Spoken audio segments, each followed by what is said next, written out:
Hello students, I hope you are doing great and today we are going to start with new subject that is economics और I know कि class 9th students के लिए ये पहली बार introduction है economics से और बहुत सारे बच्चों के अंदर ये फियर भी आ गया है कि मैम इकोनॉमिक्स जैसा नया सब्जेक्ट जो हमारे लाइफ में एंटर किया है उसमें हमें क्या करना होगा।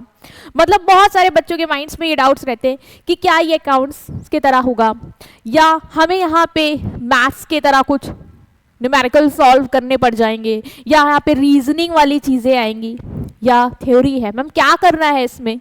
तो स्टूडेंट्स मैं आपको अगर ये बात बोलूँ जो कि तुम्हारे दिमाग में सेट होनी चाहिए वो ये है कि ये आप पहली बार पढ़ ही नहीं रहे हो। मतलब ये एक ऐसा सब्जेक्ट है जो आप अपनी हर डे अप्लाई करते ही आ रहे हो और वही बस आपको इस बार पढ़ना है। तो आपके माइंड में ये आ रहा होगा कि ऐसा कैसे हो सकता है मैम, पहली बार तो हमें ये नाम सुना ही पड़ रहा है और आप कह रहे हैं कि हम ये अपनी लाइफ में अब तक करते आ रहे हैं। सो मैं बोलूँगी यस ऐसा ही है, बट ऐसा कैसे है वो हम सब एक्सप्लोर करने वाले हैं स्टूडेंट्स। तो आज मैं आपको इस चैप्टर 1 में इंट्रोड्यूस कराऊंगी इकोनॉमिक्स से, एक ऐसे सब्जेक्ट से जो आप अपने लाइफ में अब तक करते ही आ रहे थे, बट कैसे। चलो शुरू करते हैं। तो अगर मैं बोलूं कि ये आप हो और यहाँ से आपका आंसर मिलने वाला है, मतलब जो मैंने आपको बोला ना कि अपनी लाइफ में अप्लाई करते आ रहे हो, बस नाम आप पहली बार सुन रहे हो इकोनॉमिक्स, तो कैसे रिलेट करेंगे। देखो जैसे आपने कभी देखा होगा, मोस्ट आपके साथ ऐसा होता है कि आपके मम्मी या पापा शॉपिंग के लिए जा रहे होते हैं और आपको लेके जाने वाले होते हैं, आप बहुत एक्साइटेड होते हो, वो आपसे बोलते हैं कि अपनी लिस्ट बना लो।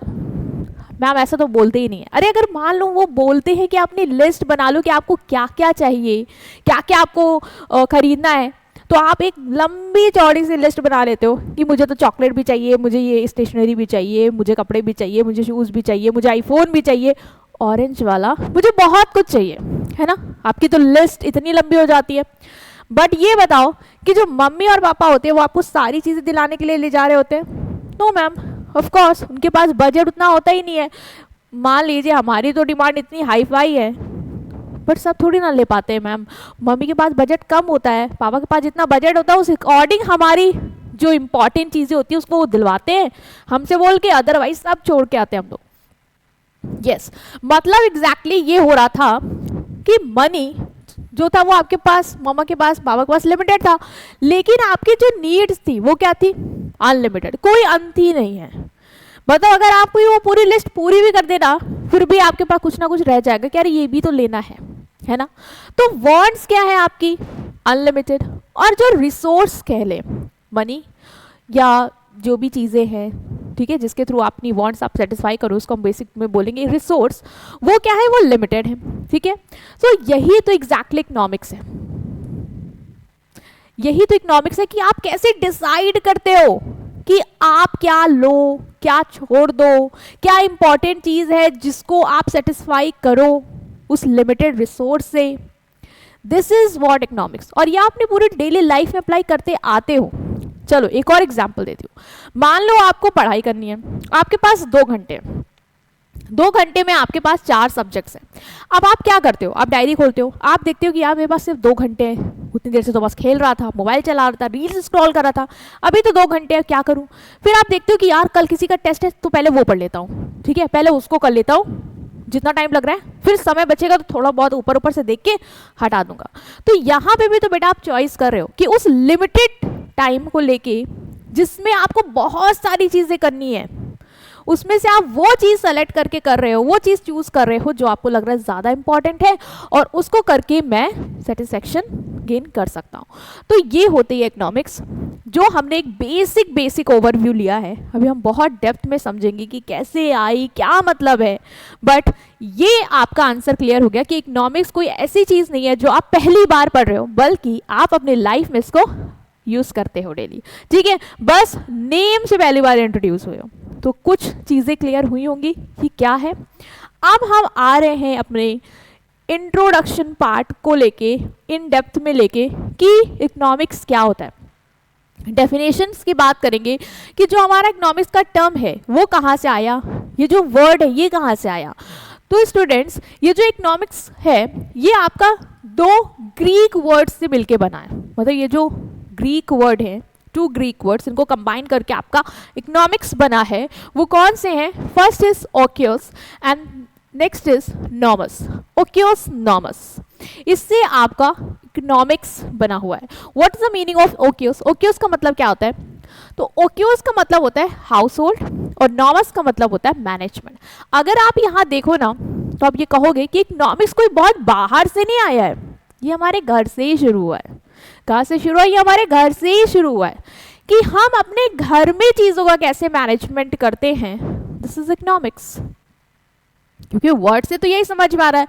इकोनॉमिक्स मतलब, ओक्यूस मतलब हाउस होल्ड मतलब घर, मैनेजमेंट मतलब चीज़ों की प्लानिंग, ऑर्गेनाइजिंग एंड ऑल। तो कैसे आप अपने घर के में जो भी रिसोर्सेस है, ठीक है, जैसे मम्मी को पता है कि घर में बजट जो है वो लिमिटेड है, दाल चावल ये सारी चीज़ें जो है वो लिमिटेड है, उससे हमें पूरा महीना निकालना है, तो उनको हमें कैसे मैनेज करना है, फंड्स का कैसे मैनेज करना है, चीज़ों का कैसे मैनेज करना है, जिससे हम अपने आप की सेटिस्फाई कर पाएँ। दिस इज इकोनॉमिक्स, ठीक है।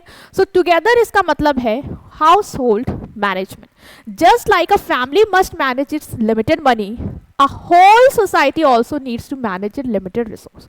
बेटा जैसे एक फैमिली को ज़रूरत है ना कि वो अपने लिमिटेड रिसोर्स लाइक मनी उसको मैनेज करे प्रॉपरली। भाई पैसा लिमिटेड है, उसी पैसे से आपको अपने घर की ज़रूरतों के सामान खरीदने हैं, राशन खरीदना है ना, उसी से आपको बच्चों की फीस देनी है, उसी से आपको इलेक्ट्रिसिटी का बिल पे करना है, उसी से आपको रेंट देना है, तो उसको तो प्रॉपर यूटिलाइज करना ही होगा ना। जैसे एक घर अपने लिमिटेड रिसोर्स का मैनेजमेंट करता है, वैसे ही पूरी कंट्री में भी तो रिसोर्स लिमिटेड ही तो है। वो क्या कभी बाहर से आ गई है? नहीं। सोसाइटी कैसे बनी है? सबसे मिलके बनी है, और सबको यही प्रॉब्लम फेस हो रही है। तो इसका मतलब पूरी कंट्री में भी यही प्रॉब्लम है कि रिसोर्स कम है, रिसोर्स लिमिटेड है, और वांट्स बहुत ज़्यादा है, अनलिमिटेड, और हमें उसको क्या करना है? सेटिस्फाई करना है टू द मैक्स। सो जैसे हमारी फैमिली अपने लिमिटेड मनी को मैनेज करती है, वैसे ही सोसाइटी भी अपने लिमिटेड रिसोर्स को मैनेज करती है। इसीलिए हम बोलते हैं इकोनॉमिक्स जो है वो हमारे two Greek word oikos nomos that is household management से निकल के आया, ठीक है। तो अगर हम इसकी जनरल डेफिनेशन देखें जो आपकी बुक में दी गई है, वो ये दी गई है कि generally economics is defined as a social science that studies economic activity. अगर हम बोले कि इकोनॉमिक्स क्या है, तो एक जनरल डेफिनेशन जो कि आप देखोगे ना, अभी इसी डेफिनेशन से पूरी कहानी यहाँ पे शुरू हो जाएगी। कहते नहीं एक चीज़ से महाभारत शुरू हो गई, वहाँ से इसका भी पूरा एक कह लो कि महाभारत ही शुरू होने वाली, क्योंकि सब लोग अपने अपने थॉट्स को लेके आएंगे, अभी हम डिस्कस करेंगे। तो एक जनरल डेफिनेशन में इकोनॉमिक्स को बस ये कह दिया गया कि एक सोशल साइंस है, मतलब सोशल साइंस है बेसिकली हम ह्यूमन टच सोसाइटी को लेके थोड़ा बातचीत करेंगे, मतलब बेसिकली साइंस नहीं है कि fact fact fact, social science है, ठीक है। इमोशंस, फीलिंग, ये सब भी इन्वॉल्व हैं। तो economics is defined as a social science that studies economic activities. Basically ये सोशल साइंस है, मतलब ये ह्यूमन बिहेवियर को स्टडी करती है, और ये क्या स्टडी करती है कि लोग इकोनॉमिक्स एक्टिविटी कर रहे हैं। मतलब जैसे इकोनॉमिक एक्टिविटीज़ क्या होता है? वो चीज़ें जो आप पैसे कमाने के लिए करते हो, ठीक है, लाइक प्रोडक्शन, कंजम्पशन, डिस्ट्रीब्यूशन। तो इन्होंने बोला जनरल डेफिनेशन में इकोनॉमिक्स क्या है? इकोनॉमिक्स वो है जो इकोनॉमिक एक्टिविटीज़ को स्टडी करती है, मतलब वो है इकोनॉमिक सब्जेक्ट जो हमारी इकोनॉमिक्स एक्टिविटी, मतलब जो एक्टिविटी हम एज अ ह्यूमन बीइंग करते हैं पैसा कमाने के लिए, उसको स्टडी करती है, वही हो गया इकोनॉमिक्स। तो ये एक जनरल डेफिनेशन है। आपको इसमें इन डेप्थ ये नहीं समझ में आ रहा है कि ठीक है इकोनॉमिक्स एक्टिविटी स्टडी करते हैं, बट क्यों स्टडी करते हैं, गोल क्या है, ठीक है। लोग पैसा, अगर लोग economic activity, money making activity कर भी रहे हैं, तो पर्पस क्या है, किस लिए कर रहे हैं, उसका जवाब इस जनरल डेफिनेशन ने नहीं दिया था। और यहीं से अलग अलग ऑथर्स आएंगे अब जो अपनी पॉइंट ऑफ व्यू रखेंगे, क्योंकि सबको यही लगा कि ये चीज़ नहीं हो सकती। मतलब आप सिर्फ ये नहीं कह सकते कि इकोनॉमिक्स वो है जो इकोनॉमिक एक्टिविटी को स्टडी करे। अरे इकोनॉमिक एक्टिविटी को स्टडी करे, बट गोल क्या है, क्यों स्टडी कर रहा है, मोटिव क्या है, लोग क्यों एक्टिविटी कर रहे हैं, वो तो इकोनॉमिक्स ने बताया ही नहीं कि प्रॉब्लम क्या है जिसका हम सोल्यूशन ढूंढ रहे हैं। तो इससे हमारे सबसे पहले एडम स्मिथ आते हैं, जो कि इस जनरल डेफिनेशन से सेटिस्फाइड नहीं थे और उन्होंने बोला कि मैं बताता हूँ कि लोग इकोनॉमिक्स एक्टिविटी क्यों करते हैं, मतलब इकोनॉमिक्स क्या स्टडी करता है वो मैं बताता हूँ। तो एडम स्मिथ जो थे उन्होंने आपकी कौन सी डेफिनेशन दी है, याद होना चाहिए आपको, उन्होंने आपको वेल्थ डेफिनेशन दी है। कौन सी डेफिनेशन दी है, वेल्थ डेफिनेशन दी है इकोनॉमिक्स की। मतलब उन्होंने बोला कि इकोनॉमिक्स क्या है, इकोनॉमिक्स जो है वो साइंस है वेल्थ की। इन्होंने बोला economics is a science of wealth, मतलब यहाँ पे हम क्या स्टडी करेंगे, वेल्थ की स्टडी करेंगे। इकोनॉमिक्स ऐसा सब्जेक्ट है जो वेल्थ की स्टडी करता है। इन्होंने बोला ये, इनका बिलीव ये था कि जो मेन पर्पस होता है इकोनॉमिक्स का वो होता है वेल्थ की स्टडी करना। सिंपल, इनका मतलब था कि लोग एक्टिविटी कर रहे हैं इकोनॉमिक्स एक्टिविटी, बट वो क्यों कर रहे हैं। तो इन्होंने वो जो दिशा दी ना, वो जो गोल दिया, वो जो रीजन दिया, वो दे दिया वेल्थ, कि उन्हें वेल्थ कमाना है इसलिए वो कर रहे हैं। और इकोनॉमिक्स यही पढ़ता है, मतलब इकोनॉमिक्स इसी चीज की स्टडी करता है कि लोग वेल्थ कैसे कमाते हैं, ठीक है, लोग कैसे वेल्थ कमाते हैं और उसको कैसे बढ़ाते हैं। हमें इकोनॉमिक्स में यही पढ़ना है। इनका मतलब बस इकोनॉमिक्स को लेके इतना ही था। इन्होंने बोला कि वेल्थ ही क्या है, इकोनॉमिक्स है, मतलब इकोनॉमिक्स किस चीज की स्टडी करेगा, वेल्थ की स्टडी करेगा। नाउ द क्वेश्चन कम कि इनके हिसाब से वेल्थ क्या था मैम, क्योंकि हमें ये नहीं समझ में आना मैम वेल्थ क्या, कौन सी वेल्थ क्रिएट, मतलब पैसा सिर्फ ये वेल्थ है, क्या है वेल्थ। तो इनके अकॉर्डिंग जो वेल्थ था वो है मटेरियल्स गुड। और आपको ये ना जो टर्मिनोलॉजी है इनकी एक एक चीज़ों की कि इनके हिसाब से वेल्थ क्या था वो आपको पता होना चाहिए, क्योंकि हो सकता है एमसीक्यू में वैसे आए। तो वेल्थ के अकॉर्डिंग इन्होंने बोला वेल्थ का मतलब है मटेरियल गुड, मतलब कि gold, land, building, table, chair, ये सारी चीज़ें, मतलब जितनी भी ज़्यादा मटेरियल गुड्स होंगे जिस कंट्री में उतनी ज़्यादा उस कंट्री की क्या होगी, वेल्थ होगी। मतलब जैसे मान लो आपकी कंट्री है इंडिया और मान लो क्या है, ठीक है, तो यहाँ पे जितने ज़्यादा मटेरियल गुड होंगे, लाइक जितनी ज़्यादा हमारी कंट्री में प्रोडक्शन हो रहा है, जितनी ज़्यादा चेयर, टेबल, लैंड, बिल्डिंग, ठीक है, स्टॉक, जितना सब कुछ ये सब है, उतना ज़्यादा हम कहेंगे कि हमारी कंट्री वेल्दी नेशन है, क्योंकि हमारे यहाँ भरमार है सारी मटेरियल गुड्स की। मटेरियल गुड बेसिकली जिसको आप छू सकते हो, जिसको आप टच कर सकते हो, ठीक है, टैंजिबल गुड्स में कहेंगे हम, मटेरियल गुड्स होते हैं। तो उन्होंने बोला जिस कंट्री में जितनी ज़्यादा मटेरियल गुड्स हैं वो तो उतनी ज़्यादा वेल्थ है। और हमारी कंट्री में, हर कंट्री में जो पर्सन है वो बस वेल्थ क्रिएट करने में लगा हुआ है कि हम ज़्यादा से ज़्यादा प्रोडक्शन करें, जितना ज़्यादा से ज़्यादा प्रोडक्शन करेंगे उतने ज़्यादा से ज़्यादा हमारे कंट्री में रिसोर्सेज होंगे, और जितने ज़्यादा हमारी कंट्री में रिसोर्सेज होंगे उतने ज़्यादा हम अमीर होंगे। और इकोनॉमिक्स इसी चीज़ की स्टडी करता है, ये हमारे एडम स्मिथ ने बोल दिया। If production of good increase country become rich. इनका सिंपल यही कहना था, जितना ज़्यादा हम प्रोडक्शन करेंगे, जितनी ज़्यादा हम फैक्ट्री सेटअप करेंगे, जितनी ज़्यादा हम लैंड, फर्नीचर, ठीक है, बिल्डिंग, ये सब लैंड तो ऑफ कोर्स आपके पास है अवेलेबल, उस लैंड का जितना ज़्यादा यूज़ करके, जितना ज़्यादा प्रोडक्शन करके, जितने ज़्यादा रिसोर्सेज क्रिएट करेंगे उतनी ज़्यादा हमारे पास वेल्थ होगी। और जितनी ज़्यादा वेल्थ होगी उतना बड़ा कह सकते हैं कंट्री क्या होगी, रिच होगी, उतना बड़ी कंट्री होगी। तो सिंपल वर्ड इन्होंने बोला इकोनॉमिक्स क्या करता है, इसी वेल्थ की स्टडी करता है कि हम वेल्थ कैसे जनरेट करते हैं और कैसे हमें उसको इंक्रीज करना है।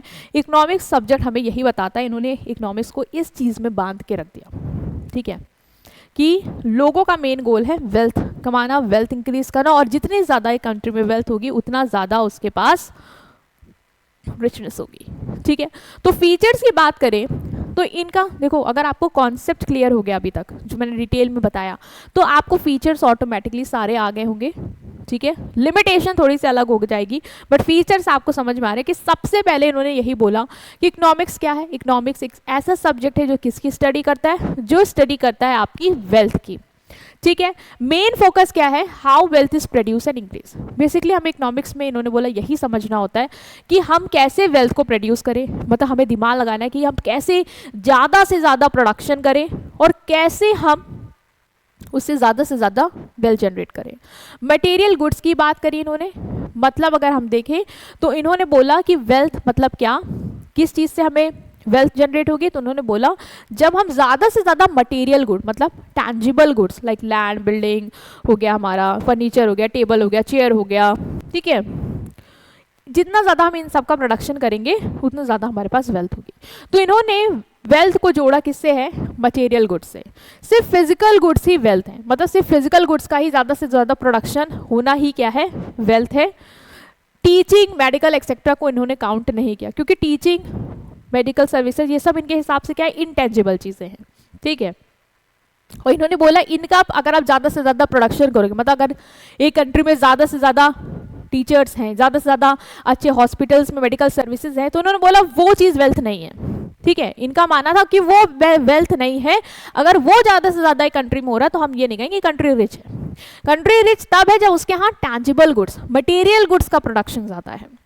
नेक्स्ट इन्होंने बोला कि वेल्थ के कॉजेज क्या है, मीन्स इन्होंने बोला कि इकोनॉमिक्स हम क्या स्टडी करते हैं, हम स्टडी करते हैं कि हम वेल्थ को इंक्रीज कैसे कर सकते हैं एक नेशन की, मतलब क्या, कैसे हम ज़्यादा से ज़्यादा प्रोडक्शन कर सकते हैं, क्या हम टेक्नोलॉजी लाएं, क्या हम स्किल्स डेवलप करवाएं जिससे हम ज़्यादा से ज़्यादा मटेरियल गुड्स का प्रोडक्शन करें, जिससे हम ज़्यादा से ज़्यादा उसका प्रोडक्शन करके वेल्थ इंक्रीज कर पाए। तो ये कॉज ऑफ वेल्थ पे बात करते हैं।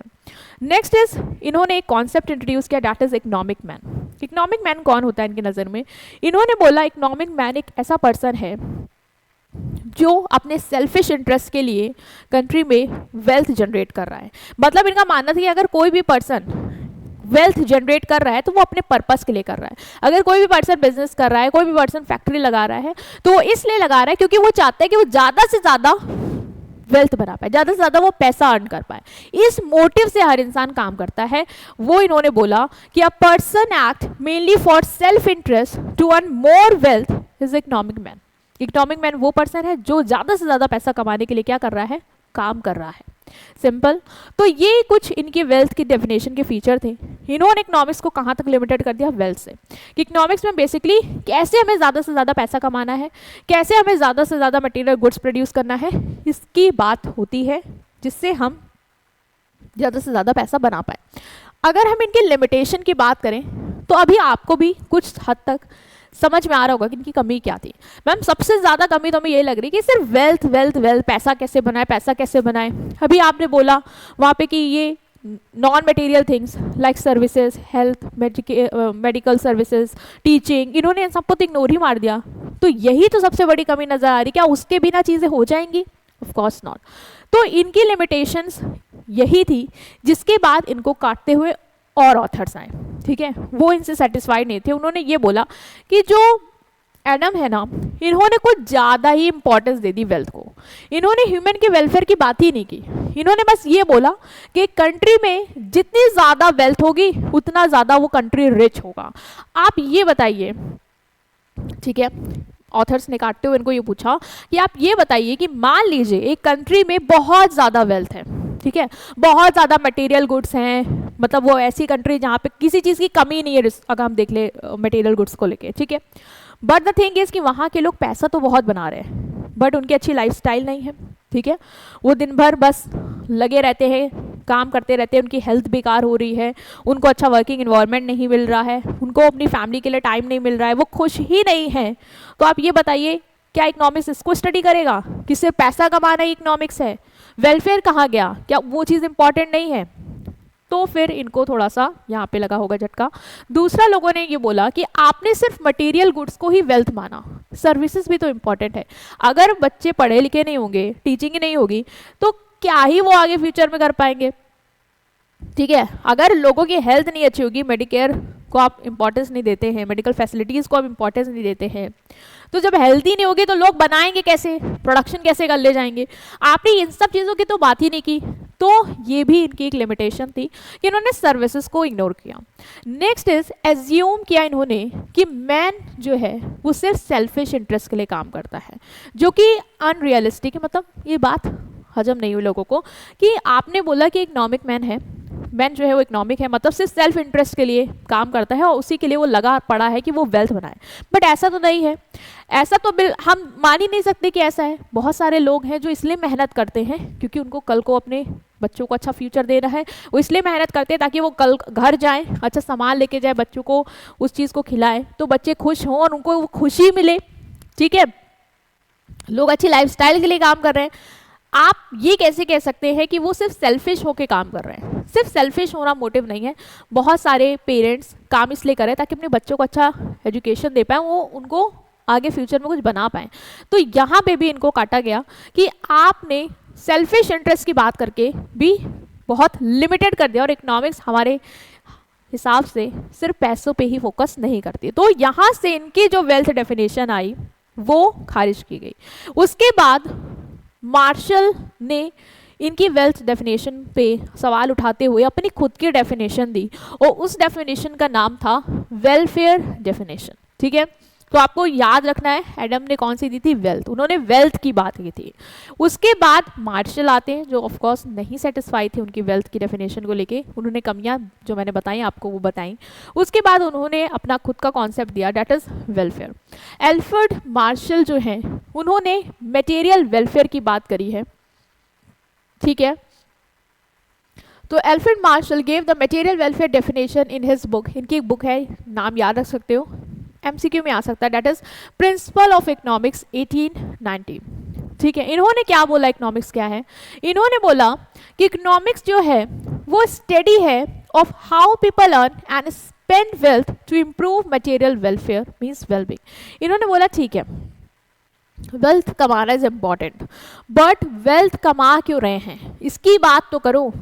इंसान वेल्थ इसलिए कमाता है ताकि वो अपना वेलबींग, ताकि वो अपना लिविंग स्टैंडर्ड इंप्रूव कर पाए। ठीक है, वो पैसा इसलिए कमाता है ताकि वो अपना वेलफेयर कर पाए, अपनी फैमिली का वेलफेयर कर पाए। तो एडम ने इसकी बात नहीं की थी। इन्होंने बोला कि इकोनॉमिक्स इसी चीज़ की स्टडी करता है। इकोनॉमिक्स स्टडी करता है कि हाउ पीपल अर्न, ये चीज़ तो स्टडी करेगा कि लोग कमाते कैसे हैं, और वो जो कमाया है उसको स्पेंड कैसे करते हैं। ठीक है, वो कैसे खर्च करते हैं अपनी वेल्थ को ताकि वो अपनी वेलबींग, ताकि वो अपनी मटेरियल वेलफेयर को इम्प्रूव कर पाए। ठीक है, तो इन्होंने बोला कि जो इकोनॉमिक्स का सेंटर है वो है ह्यूमन का वेलफेयर।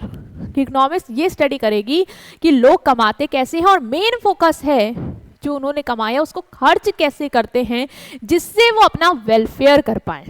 ठीक है, तो वेल्थ सिर्फ एक टूल है। इन्होंने बोला कि पैसा, ठीक है, जो वेल्थ है वो सिर्फ एक टूल है।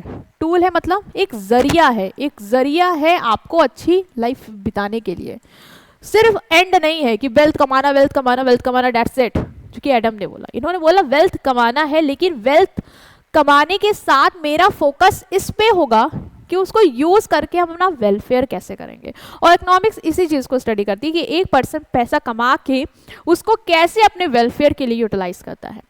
तो इनके डेफिनेशंस की क्या फीचर है, पहला तो इन्होंने बोला कि इकोनॉमिक्स स्टडी करता है कि how people live, earn and spend to improve their life, people are more important than wealth.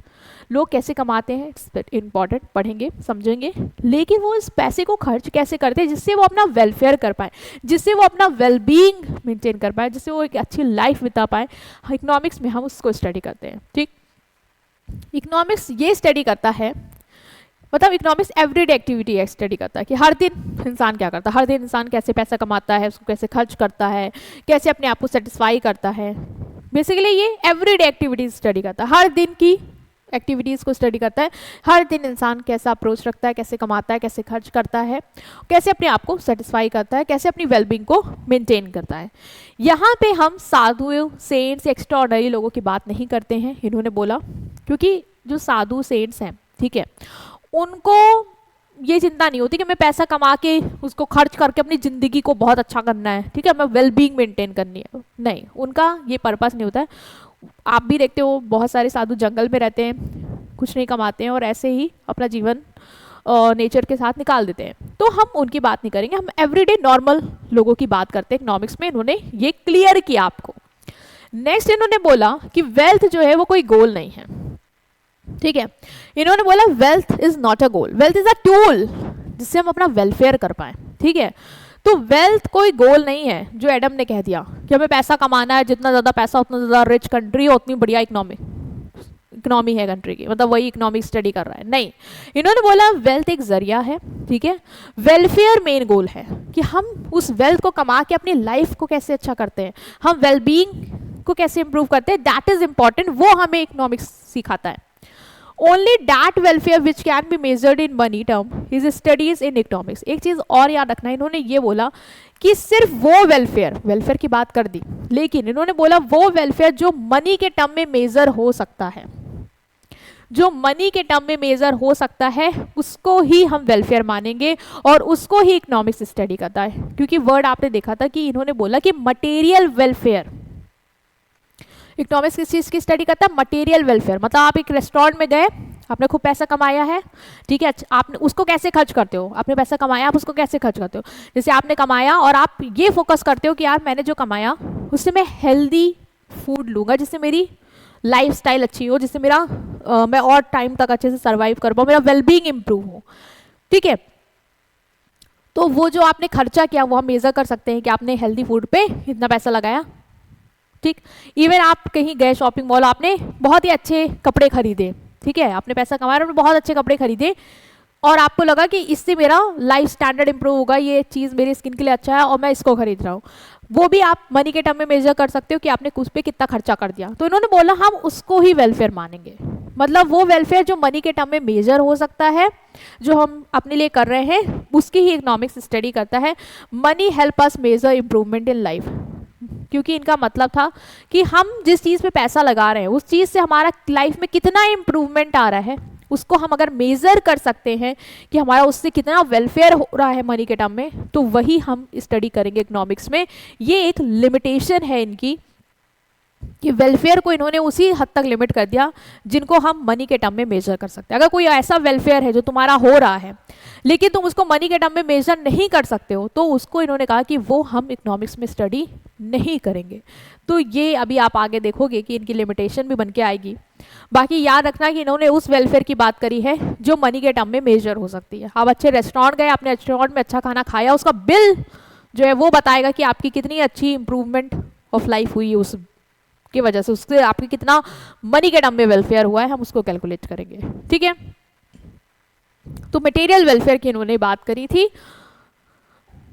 Next है कि इनकी क्या लिमिटेशन। ऑफ कोर्स इसके बाद रॉबिन्स आएंगे और उन्होंने इनकी चीज़ों से सेटिस्फाइड नहीं थे, मतलब उनको नहीं मज़ा आया। उन्होंने बोला कि ठीक है एडम ने जो भी बोला तुमने काट के अपनी बात रख दी कि हम वेल्थ नहीं करेंगे, हमें वेलफेयर पे फोकस करना, मतलब एक कदम और आगे जाना है, ठीक है, कि उस वेल्थ से हम कितना वेलफेयर कर पा रहे हैं। मान लो तुम पैसा बहुत कमाते हो, तुम घटिया ज़िंदगी जी रहे हो, तो तुम कोई मतलब नहीं है, ठीक है, लेकिन तुम कम पैसा कमा रहे हो, उससे भी तुम अपने लाइफ को मेंटेन करने की कोशिश कर रहे हो, अच्छा खा रहे हो, अच्छा पहन रहे हो, तो तुम अपना वेलफेयर कर रहे हो। तुमने ये सब ठीक बोला। बट रॉबिन्स ने बोला कि आपने क्या किया है, आपने एक्टिविटीज़ को डिवाइड किया है इकोनॉमिक्स और नॉन इकोनॉमिक्स एक्टिविटीज़ में, जो कि इनकरेक्ट है। मतलब आपने बोल दिया वो वेलफेयर जो मनी के टर्म में मेजर होगा वो हम कंसीडर करेंगे इकोनॉमिक्स में, उसकी स्टडी करते हैं, जो नहीं मेजर होगा उसको हम इकोनॉमिक्स में कंसीडर नहीं करते हैं। तो ये जो तुम्हारा इसके लिए तुमने जो डिवाइड किया है एक्टिविटीज़ को, मतलब money making activities and non money making activities, economics and non economic activity, वो इन्होंने बोला कि सही नहीं है, वो इनकरेक्ट है। क्योंकि इनका मानना ये था कि जैसे फीमेल हैं जो कुक करती हैं घर में, वहाँ पे आप ये कह रहे होगे कि मदर अगर कुक कर रही है तो वो नॉन इकोनॉमिक एक्टिविटी, क्योंकि वहाँ वो पैसा कमाने के लिए वो चीज़ नहीं कर रही है। बट इन्होंने बोला कि हर नॉन इकोनॉमिक एक्टिविटी में इकोनॉमिक एंगल जुड़ा होता है। कैसे जुड़ा होता है? जैसे मदर जब कुक कर रही हैं तो वहाँ पे इन्होंने बोला रिसोर्स तो यूज़ हो रहे हैं ना, वहाँ गैस यूज़ हो रही है जिसमें वही पैसा लग रहा है, वेजिटेबल्स यूज़ हो रही है जो खरीद के आई हैं, उनके एफर्ट्स लग रहे हैं, उनका समय लग रहा है। तो उन सब चीज़ों की भी तो लिमिटेशन है ना, समय उनके पास क्या बहुत है, लिमिटेड है, जिसमें वो उस समय में वहाँ काम कर रही है। तो इन्होंने बोला कि तुम कैसे एक एक्टिविटी को बिल्कुल इकोनॉमिक या नॉन इकोनॉमिक में डिवाइड कर सकते हो, नहीं कर सकते हो। हर एक नॉन इकोनॉमिक एक्टिविटी में भी इकोनॉमिक एंगल जुड़ा होता है, जिस वजह से इन्होंने बोला कि आपने ये चीज़ गलत की है, आपको ये डिवाइड नहीं करना चाहिए था। दूसरा इन्होंने कमी निकाली कि वेलफेयर जो है वो सब्जेक्टिव है, ठीक है, और ये आप इकोनॉमिक्स को डिफाइन करने के लिए नहीं ले सकते हो एक आधार के रूप में। मतलब हर इंसान का वेलफेयर की मीनिंग अलग है। जैसे मेरे लिए वेलफेयर ये है कि अगर मैंने कमाया अच्छा तो मुझे लग रहा है मेरा कल्याण, मेरी लाइफस्टाइल या मेरी वेलबींग तब इंप्रूव हो जाएगी जब मैं iPhone 16 ले लूँगी, ठीक है, मेरा तब हो पाएगा वेलफेयर। आप कह रहे हो कि मैम मेरा वेलफेयर तो तब हो जाएगा जब मैं एक अच्छा सा कोर्स परचेज कर लूँगा जिससे मैं और अच्छी स्किल्स डेवलप कर सकता हूँ। तो तुम्हारे लिए वेलफेयर कुछ अलग है, मेरे लिए वेलफेयर कुछ अलग है। तो उन्होंने बोला कि इकोनॉमिक्स को हम इसका आधार नहीं बना सकते कि इकोनॉमिक्स वेलफेयर को स्टडी करती है। हम क्या कहेंगे कि किसका वेलफेयर सही है, किसके अकॉर्डिंग गलत है, वो आप बेसिस नहीं ले सकते क्योंकि वो हर इंसान के अकॉर्डिंग वैरी करता है। नेक्स्ट इन्होंने बोला कि जो नॉन मटेरियल गुड्स हैं और वो भी वेलफेयर प्रमोट करते हैं, सिर्फ मटेरियल गुड्स नहीं। हाँ, आपने देखा था कि सिर्फ इन्होंने बोला कि मटेरियल गुड्स, मटेरियल वेलफेयर ही वेलफेयर है, बट जो नॉन मटेरियल गुड्स हैं जैसे कि टीचिंग हो गया, ठीक है, दूसरों की हेल्प करना हो गया, तो इनसे भी तो वेलफेयर होता है। किसी के लिए आप एफर्ट्स कर रहे हैं, ठीक है, उससे भी तो आपको सेटिस्फेक्शन मिलता है, उससे भी तो आपकी कहीं ना कहीं वेलबींग, आपका मेंटल पीस रहता है। तो वो चीज़ हम क्यों नहीं काउंट कर रहे हैं? ठीक है, अगर हम किसी को पढ़ा रहे हैं, ठीक है, फ्री में चैरिटी कर रहे हैं, चैरिटी ऑफ कोर्स कर रहे हैं, फ्री में पढ़ा रहे हैं, तो ये सारी चीज़ें भी तो इम्पॉर्टेंट है, इन सब से भी तो लोगों का वेलफेयर हो रहा है। तो हमने उसको क्यों कंसीडर नहीं किया? हमने सिर्फ मटेरियल गुड्स को ही क्यों इंपॉर्टेंस दिया? सिर्फ पैसा खर्च कर देने से ही ज़रूरी नहीं है कि लोगों का वेलफेयर हो जाए। अगर हम फ्री में भी कुछ चीज़ें लोगों के लिए कर देते हैं, अपनी सर्विस भी दे देते, तो उससे भी तो वेलफेयर होता है। तो उस चीज़ को इन्होंने इग्नोर किया। तो इस चीज़ों पे जो रॉबिन्स हैं, उन्होंने इनको बोला कि आपका जो इकोनॉमिक्स का डेफिनेशन है कि इकोनॉमिक्स इस चीज़ की स्टडी करती है, वो प्रॉपर नहीं है। ठीक है, तो उसके बाद ऑफ कोर्स जब रॉबिन्स ने इनकी भी डेफिनेशन को बोला कि नहीं, इकोनॉमिक्स इस चीज़ तक लिमिटेड नहीं है, इकोनॉमिक्स तो कुछ और बात कर रही है, तो उसके बेसिस पे रॉबिन्स ने अपनी definition the, that is scarcity definition. Scarcity definition में इन्होंने क्या बोला? इन्होंने बोला कि इकोनॉमिक्स जो है वो साइंस है जो क्या स्टडी करता है? Human behaviour as a relationship between ends and scarce means which have alternative uses। ये ना हम बहुत पहले पे आ गए। पहले पे क्या? जब मैंने चैप्टर स्टार्ट किया था, मैंने तुम्हें बताया था एक स्टोरी से कि हम ये एवरीडे चीज़ कर रहे होते हैं कि हमारे पास क्या है, रिसोर्स लिमिटेड है और हमारी वांट्स क्या है, लिमिटेड है, और हम कैसे उससे अपनी उस लिमिटेड रिसोर्स से कैसे हम अपनी अनलिमिटेड वांट्स को सेटिस्फाई कर पाते हैं, क्या चूज़ करते हैं, क्या छोड़ते हैं, वो इकोनॉमिक्स स्टडी करता है। तो वही चीज़ रॉबिन्स ने बोली कि देखो, इकोनॉमिक्स एक ऐसा सब्जेक्ट है जो हमारे बिहेवियर को स्टडी करता है कि एक ह्यूमन कैसे डिसाइड करता है कि किस तरीके से उसको चॉइस करनी है। चॉइस क्यों करनी है? क्योंकि रिसोर्स जो है, ठीक है, वो लिमिटेड है और जो वांट्स है वो हमारी अनलिमिटेड है। हम उस लिमिटेड रिसोर्स से सब कुछ नहीं पूरा कर सकते, तो हमें चूज करना होगा कि हमें क्या पूरा करना जरूरी है और क्या हमें छोड़ना चाहिए। तो ये जो डिसीजन मेकिंग चीज है ना, इसी चीज को इन्होंने बोला कि इकोनॉमिक्स स्टडी करता है। तो इकोनॉमिक्स स्टडी करता है human behaviour as a relationship between ends and scarce means, ends basically जो आपकी डिमांड है जो कि अनलिमिटेड है, और स्कैर्स मीन्स मतलब जो रिसोर्सेज हैं which have alternative uses. And the thing is कि रिसोर्सेज के क्या है, यूजेस अल्टरनेटिव है। जैसे मैंने आपको 100 रुपये दिए, मैंने कहा ये लो आपके 100 रुपये हैं, ये है रिसोर्स, और आपने बोला मैम मुझे तो 100 रुपये मिल गए हैं, अब मेरे पास तो बहुत सारी ज़रूरत है जो मुझे पूरी करनी है। मैंने कहा ठीक है कर लो। अब आप सोच रहे हो कि आपके पास तो बहुत सारी वांट्स है उस 100 रुपये से पूरी करने के लिए, ठीक है, आपकी ज़रूरतें बहुत सारी है लेकिन रिसोर्स तो लिमिटेड आ गया, 100 ही रुपये है और ज़रूरतें तो आपकी अनलिमिटेड है। फिर आपको ये भी पता है कि उस 100 रुपये से चाहे तो आप नोटबुक खरीद लो, चाहे तो आप कोई चिप्स वगैरह खरीद लो, ठीक है, या तो उस 100 रुपये से आप मूवी टिकट खरीद लो। मतलब उस जो रिसोर्स है ना, जो आपके पास जो ये लिमिटेड रिसोर्स है आपके पास 100 रुपये, इसके यूज़ देख रहे हो कितने सारे हैं, मतलब इसके अल्टरनेटिव यूज़ हैं कि आप इससे ये भी कर सकते हो, ये भी कर सकते हो, ये भी कर सकते हो। एंड इसीलिए आप फंस गए हो कि आपको क्या करना चाहिए, क्या चूज़ करना चाहिए और क्या चूज़ नहीं करना चाहिए। इसी में जो आप डिसीजन मेकिंग करते हो, आप कैसे डिसाइड करते हो, उसी चीज़ को स्टडी करना ही इकोनॉमिक्स है, जो कि आपके रॉबिन्स ने एक्सप्लेन किया। तो इन्होंने सिंपल बोला, इन्होंने बोला वांट्स अनलिमिटेड है, जो कि आपको भी पता है कि हमारी जो इच्छाएं हैं, जो हमारी वांट्स हैं, वो अनलिमिटेड होती है, हमें बहुत कुछ चाहिए होता है, बट क्या बहुत कुछ हम ले सकते हैं एक बार में? क्या रिसोर्स हमारे पास उतने होते हैं? तो नहीं। जो मीन्स हैं वो लिमिटेड होते हैं, इन्होंने बोला। इवन मीन्स के अल्टरनेटिव यूजेस हैं, जैसे मैंने आपको बताया कि 100 रुपीज़ का नोट आप बहुत सारी चीज़ों को करने के लिए यूज़ कर सकते हो। अगर मान लो वो लिमिटेड होता, बस उसका काम इसी चीज़ में आ रहा होता, तब तो कोई दिक्कत ही नहीं थी, क्या ही चॉइस करना, जहाँ पे उसको यूज़ कर सकते थे बस उठा के उसको वहीं यूज़ करते। बट सिंस उसके ऑल्टरनेटिव यूजेस हैं और आपकी वांट्स अनलिमिटेड है और यहाँ पे आपको इस वजह से चॉइस करना पड़ रहा है, तो इसको स्टडी करना है हमें। Efficient use of scarce resources necessary. अब जब रिसोर्स लिमिटेड हैं और इच्छाएं तुम्हारी बहुत सारी हैं, तो आपको ये देखना होगा कि हम उस रिसोर्स से, उस कम रिसोर्स का प्रॉपर यूटिलाइजेशन करें, ठीक है। ऐसा ना हो कि हम उसको बर्बाद कर दें, फिर फ़ायदा क्या होगा? तो उस स्कैर्स रिसोर्स का आपको एफिशिएंट यूटिलाइजेशन करना, मतलब उसका बेस्ट से बेस्ट यूटिलाइजेशन करना है, इस तरीके का डिसीजन मेकिंग आपको करनी होगी। So economics is a science of choice. Of course आपको चॉइस करनी है कि आपको क्या करना है और क्या नहीं करना है, क्योंकि रिसोर्स लिमिटेड है, उस लिमिटेड रिसोर्स से आप कुछ ही चीज़ें कर सकते हो। तो जो चीज़ भी आप करने जा रहे हो ये फोकस करके आप चॉइस करिएगा कि उससे आपका मैक्सिमम सेटिस्फैक्शन हो पाए और वो आपका डिसीजन सही होना चाहिए। ठीक है, जैसे आपने चॉइस की कि आपको नोटबुक लेनी चाहिए क्योंकि आपका कल पेपर आ रहा है और आपको पढ़ना है और ये आपका लंबे समय तक साथ देने वाली, इंस्टेड आप वो चिप्स का पैकेट खा के एक बार में ख़त्म कर दो। तो ये आपने इसलिए लिया क्योंकि आपको लगा कि इस स्कैर्स रिसोर्स का एफिशिएंट यूटिलाइजेशन यही हो सकता है मेरे लिए और इससे मुझे मैक्सिमम सेटिस्फेक्शन मिलेगा। ठीक है, ओके। नेक्स्ट है कि क्या मैम इनकी डेफिनेशन बिल्कुल बेस्ट थी, क्या इसके अगेंस्ट कोई क्रिटिसिज्म नहीं आया, लोग सेटिस्फाइड हो गए कि ठीक है इकोनॉमिक्स इसी चीज़ को स्टडी करता है, या इसको भी क्रिटिसाइज किया गया? तो ऑफ कोर्स इनको भी क्रिटिसाइज किया गया और इनको क्रिटिसाइज करने का वे भी ठीक था, क्योंकि इन्होंने ना एक चीज़ लिमिटेड कर दी। वो ये कर दी कि हम इकोनॉमिक्स में ये फोकस कर रहे हैं कि स्कैरसिटी है, ठीक है, स्कैरसिटी मतलब रिसोर्सेज लिमिटेड है, इस वजह से प्रॉब्लम आ रही है। अगर रिसोर्सेज अनलिमिटेड होते हैं, वांट्स अनलिमिटेड, तो क्या ही दिक्कत थी। चीज़ों की ही कमी नहीं है, पैसों की भी कमी नहीं है और ज़रूरतों की भी कमी नहीं है। तो जितना ज़्यादा पैसा है उतनी ज़्यादा ज़रूरतें पूरी करते जाते हैं, चॉइस ही क्यों करनी है, क्या छोड़ना क्यों नहीं छोड़ना ना, ये ना होता। तो इन्होंने जब बोला कि स्कैसिटी एक कॉज है इकोनॉमिक प्रॉब्लम का, क्योंकि रिसोर्स कम है इसलिए हमें चॉइस करनी पड़ती है, इसलिए हमें इकोनॉमिक्स स्टडी करने में हेल्प करती है कि एक ह्यूमन कैसे डिसाइड करता है।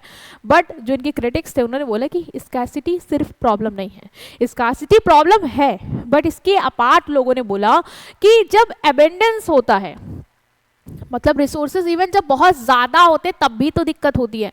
उस दिक्कत का एग्जाम्पल ग्रेट डिप्रेशन से दिया गया। ग्रेट डिप्रेशन जो हुआ, आप अगर हिस्ट्री में पढ़ के आए होंगे तो आपने देखा होगा उस टाइम पे क्या हो रहा था कि फैक्ट्रीज बहुत थी, प्रोडक्शन हो रहा था, इवन इतना ज़्यादा प्रोडक्शन हो गया था कि लोग खरीद नहीं पा रहे थे, इवन लोगों के पास पैसे भी नहीं थे, वो खरीद भी नहीं रहे थे। फैक्ट्रीज में प्रोडक्शन भरा पड़ा था, मतलब गुड्स सड़ रहे थे एक तरीके से। जब गुड्स सड़ रहे हैं, कोई ले नहीं रहा है, लोगों के पास पैसे नहीं हैं, ठीक है, तो फैक्ट्रीज क्या होने लगी, बंद होने लग गई। जब फैक्ट्रीज बंद होने लगे, लोग बेरोजगार हो गए, बेरोजगार हो गए तो फिर पैसा ही नहीं है ऑफ कोर्स, और पूरी इकोनॉमिक्स क्या हो गई, कोलैप्स हो गई। तो इन्होंने बोला कि सिर्फ स्कैसिटी की वजह से इकोनॉमिक प्रॉब्लम नहीं होती, कभी कभी जो अबेंडेंस होता है, मतलब जब बहुत ज़्यादा चीज़ें होती है, सरप्लस में चीज़ें होती हैं, तब भी इकोनॉमिक्स डिफ़िकल्टी आ जाती है कि तब हम कैसे सर्वाइव करेंगे। ठीक है, तो वो भी एक प्रॉब्लम है, उसको भी हम स्टडी करते हैं। तो आप सिर्फ स्कैसिटी को ही एक इकोनॉमिक की प्रॉब्लम नहीं बता सकते, एबेंडेंस सरप्लस भी प्रॉब्लम बन जाती है। तो इसको इन्होंने इग्नोर किया, तो लोगों ने पॉइंट आउट कर दिया। दूसरा, रॉबिन्स ने ये भी इग्नोर कर दिया कि रिसोर्सेज की ग्रोथ हो सकती है। अच्छा आप बताओ, पहले को आप ये कह सकते थे ये एक लैंड है, ठीक है, हम इस पर बस इतना ही ग्रो कर सकते हैं, मतलब मान लो 100 क्विंटल ही ग्रो कर सकते हैं, इतने लैंड पे इतना ही पॉसिबल है। बट आज के टाइम पे आप क्या देख रहे हो, आज के आप टाइम पे देख रहे हो कि टेक्नोलॉजी कितनी ज़्यादा एडवांस हो गई है। ठीक है, आज हम उस लैंड पे जहाँ पे हम पहले बोलते थे 100 हो सकता है, आज हम लेटेस्ट टेक्नोलॉजी की मदद से उस पर 400-500 क्विंटल भी बना सकते हैं with the help of machines, tools and all. तो इन्होंने सिर्फ इस चीज़ को ही आधार मान लिया कि रिसोर्स लिमिटेड ही हैं, उनको हम बढ़ा नहीं सकते, उनसे हम और प्रोडक्शन की एफिशिएंसी नहीं इंक्रीज कर सकते। बट ऐसा नहीं है, रिसोर्सेज को ग्रो किया जा सकता है। ठीक है, रिसोर्सेज को हम ओवर टाइम इंक्रीज कर सकते हैं टेक्नोलॉजी की मदद से, स्किल्स की मदद से, जो इन्होंने नहीं कंसीडर किया और लोगों ने पॉइंट आउट कर दिया कि आपकी डेफिनेशन में ये कमियां हैं। कि पहली बात तो आप स्कैसिटी पे ही फोकस कर गए, आपको ये भी पता होना चाहिए कभी कभी एबेंडेंस की वजह से, सरप्लस की वजह से भी दिक्कत आती है, सिर्फ स्कैसिटी की वजह से ही प्रॉब्लम नहीं होती। जब बहुत ज़्यादा होता है तब भी हमने देखा ग्रेट डिप्रेशन के टाइम पे कि फैक्ट्रीज बंद हो जाती हैं, लोगों के पास जॉब नहीं होती है, माल सड़ रहा होता है। ऐसा नहीं कि रिसोर्स कम है, रिसोर्स अनलिमिटेड है, बहुत है, लेकिन कोई वांट ही नहीं, लोग डिमांड ही नहीं कर पा रहे हैं उस चीज़ की, तब भी तो प्रॉब्लम हुई। इवन आपने ये भी फोकस नहीं किया कि रिसोर्सेज को तो इंक्रीज भी कर सकते हैं with the help of technology and skills, तो आपने उसको भी इग्नोर मार दिया। आपने तो बोला लिमिटेड ही है, कैसे लिमिटेड है, जब आजकल की टेक्नोलॉजी एडवांस है और हम उसको बढ़ा भी सकते हैं। तो ये चीज़ पे इन्होंने फोकस नहीं किया और यहाँ से क्रिटिक्स ने इनके डेफिनेशंस को भी इग्नोर मारा। ठीक है, उसके बाद जो सैमुअल्सन है उन्होंने अपनी इकोनॉमिक्स की डेफिनेशन दी। ठीक है, इनको मॉडर्न इकोनॉमिक्स बोलते हैं क्योंकि इनका ठीक था इकोनॉमिक्स, मतलब वो उनसे सेटिस्फाइड थे रॉबिन से, बट उन्होंने बोला कि आपने ये सिर्फ दो चीज़ इग्नोर की हैं, तो हम इन दो पर्सपेक्टिव को भी डिस्कस करके बताएंगे कि इकोनॉमिक्स किस तरीके से स्टडी करेगी। तो सैमुअल्सन ने बोला कि इकोनॉमिक्स स्टडी करता है कि how scarce resource are use to produce and distribute goods over time for both present and future consumption.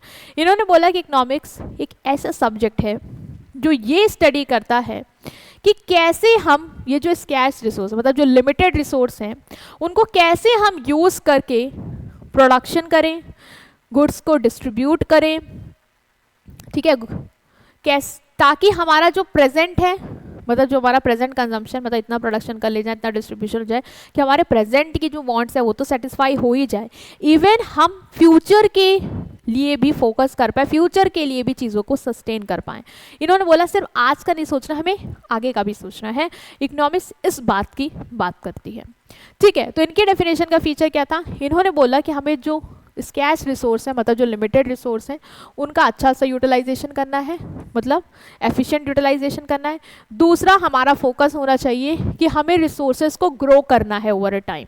ऐसा नहीं कि जो रिसोर्सेज हैं हमने बस उसमें प्रोडक्शन कर लिया, उससे जितना आया उसको डिस्ट्रीब्यूट कर लिया और आज की नीड को पूरा कर लिया और ख़त्म। नहीं, हमें फोकस ये करना है कि हम कैसे ज़्यादा से ज़्यादा प्रोडक्शन कर पाएँ जिससे आज के लिए तो चीज़ें रहें बट फ्यूचर में भी वो चीज़ें लोगों को अवेलेबल हो पाएँ। तो इन्होंने बोला कि हमें रिसोर्सेज की ग्रोथ पे फोकस करना है कि कैसे हम उसको इंक्रीज कर सकते हैं समय के साथ। Suggest solution to economic problem. इन्होंने बोला कि आप बस इकोनॉमिक प्रॉब्लम मत बताइए कि रिसोर्सेज लिमिटेड है और वांट्स अनलिमिटेड है, ये प्रॉब्लम है इसलिए हम चीज़ें कर रहे हैं, इसीलिए हमें डिसाइड करना है। नहीं, आप सोल्यूशन भी बताइए कि हम कर क्या सकते हैं। अगर रिसोर्सेज लिमिटेड है तो हम कैसे उसको इंक्रीज कर सकते हैं, कैसे हम टेक्नोलॉजी को लाएं, क्या हम करें, कौन सी स्किल हम गेन करें जिससे हम ज़्यादा से ज़्यादा यूटिलाइजेशन करके ज़्यादा से ज़्यादा रिसोर्सेज को बढ़ा सकते हैं। तो इन्होंने बोला कि सिर्फ प्रॉब्लम्स को नहीं, हमें सोल्यूशन की भी डिस्कशन करनी चाहिए। डायनेमिक है, मतलब सिर्फ आज के बारे में नहीं फोकस करना है, हमें फ्यूचर के भी डेवलपमेंट को लेके सोचना है। मतलब रिसोर्सेज जो आज हैं उसको यूज़ कर लो प्रॉपर तरीके से, ख़त्म नहीं, हमें इस तरीके से यूज़ करना है कि हम आज की ज़रूरतों को तो पूरा करें बट ये भी सोचे कि रिसोर्सेज को इंक्रीज कैसे करके फ्यूचर के लिए सस्टेन किया जा सकता है। तो इन्होंने आज के लिए तो बात की बट फ्यूचर को भी इम्पोर्टेंस दिया, रिसोर्सेज को इंक्रीज करने के लिए एक थॉट दिया, एक सॉल्यूशन दिया इकोनॉमिक प्रॉब्लम का। तो वो डेफिनेशन आपकी सैमुअल्सन ने हमें दी। इसके बाद कीनीज की भी डेफिनेशन आती है। कीनीज ने क्या बोला? कीनीज का अगर आप देखोगे तो कीनीज जो है आपके इन्होंने इकोनॉमिक डेफिनेशन को इस तरीके से बोला कि इन्होंने बोला कि आप ठीक है, सारी चीज़ें आपकी सही हैं, आप लोग जो डिस्कस कर रहे हो बिल्कुल सही डिस्कस किया आपने कि इकोनॉमिक प्रॉब्लम है, रिसोर्सेज लिमिटेड है, ठीक है, वांट्स अनलिमिटेड हैं और हमें फोकस करना है कि हम कैसे इस अनलिमिटेड वांट को, इस लिमिटेड रिसोर्स से, इस लिमिटेड रिसोर्स का प्रॉपर यूटिलाइजेशन करके सिर्फ आज के लिए नहीं इवन फ्यूचर के लिए उसको इंक्रीज करके हम कैसे डिसीजन मेकिंग करें, कैसे हम अपनी वांट्स को सेटिस्फाई करें। दैट्स इट, वेरी गुड, हम सब सही जा रहे हैं। बट इन्होंने बोला कि मेन मुद्दा अगर हम देखें जो है कंट्री का वो ये है कि हमारे यहाँ जॉब्स लिमिटेड हैं। मतलब बहुत सारे लोग हैं जो जॉब चाहते हैं और उनको जॉब नहीं मिल पा रही क्योंकि जॉब की कमी है। हमें इस पे पहले फोकस करना चाहिए क्योंकि अगर जॉब नहीं होगी तो लोगों के पास पैसा नहीं होगा, लोगों के पास पैसा ही नहीं होगा तो वो वांट से कहाँ से आएगी। ठीक है, तो इकोनॉमिक्स का इन्होंने बोला कि इकोनॉमिक्स जो है वो मेनली किस चीज़ को स्टडी करती है? इन्होंने बोला इकोनॉमिक्स मेनली स्टडी करेगी जॉब को और इनकम को। इनका बिलीव ये था कि जो सबसे बड़ी प्रॉब्लम है इकोनॉमी में वो है अनएम्प्लॉयमेंट और इनका मानना था इकोनॉमिक्स इस बड़ी प्रॉब्लम को ही स्टडी करती है, दैट इज अनएम्प्लॉयमेंट। ठीक है, अनएम्प्लॉयमेंट का मतलब क्या कि लोग काम करना चाहते हैं लेकिन उनको जॉब ही नहीं मिल पा रही है। तो इकोनॉमिक्स में हम इन्होंने बोला हम यही स्टडी करते हैं कि एम्प्लॉयमेंट क्यों नहीं है, अनएम्प्लॉयमेंट क्यों हो रहा है, हमें ये स्टडी करना है कि अनएम्प्लॉयमेंट है क्यों, कैसे हम जॉब्स को इंक्रीज कर सकते हैं इसकी बात करो। इवन हम कैसे जॉब को इंक्रीज करने के साथ साथ कंट्री की इनकम को इंक्रीज कर सकते हैं और कैसे इकोनॉमी को स्टेबल बना सकते हैं, इन्होंने बोला इकोनॉमिक्स इसकी स्टडी करता है। मतलब इन्होंने एक बड़े फिगर पे बात करी। अब तक की जो डेफिनेशन थी वो छोटे पर्सपेक्टिव को लेके फोकस कर रही थी कि एक इंडिविजुअल के सामने ये प्रॉब्लम है कि रिसोर्स कम है, ये कम है, वो कैसे डिसाइड करा। वो एक छोटे लेवल का पर्सपेक्टिव था जो कि हम आगे समझेंगे भी कि उसको हम इकोनॉमिक्स की कौन सी ब्रांच में डालेंगे।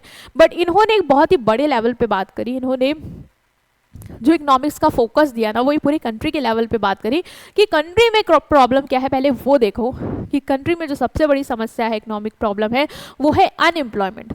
और इस अनएम्प्लॉयमेंट को कैसे हमें टैकल करना है, हमें उसके बारे में डिस्कस करना चाहिए। इकोनॉमिक्स उस चीज़ की स्टडी करेगी कि कैसे हम समझें कि अनएम्प्लॉयमेंट क्यों हो रहा है, अगर हो रहा है तो हमें सोल्यूशन डिस्कस करना है कि हम कैसे इसको रोक सकते हैं, मतलब कैसे हम जॉब्स को इंक्रीज कर सकते हैं।